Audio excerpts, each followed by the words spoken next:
Tinggalkan perjalanan selalu pendiriannya, malah sini lagi pamang dunianya.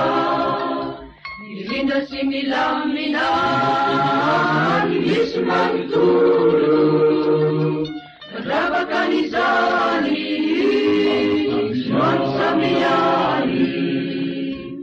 Kristi tukedana nasuan kawati Eja Kristi tukedana nasuan kawati ja. Dirasa percayaan selalu pendiriannya, nak dapat sini lagi pagi sana hari. Fututanya biyana kanadang lailadu nilani tasitani swami samiyani. Kristi kasabana senumeli rayati Kristi kasabana senumeli rayati ja.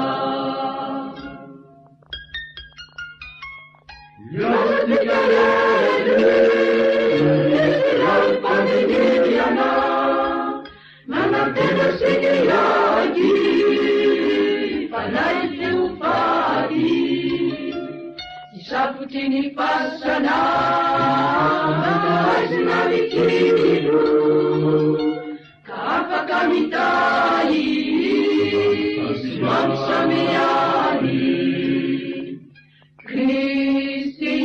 Aina sadi sana tawati Eja Kristi tena aina sadi sana tawati ja.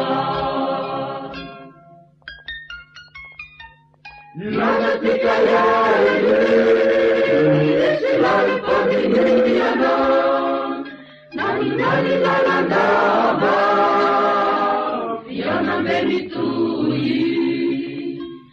Kini paniriani Sara bena kavi Lepita wapuni Imam samiyani.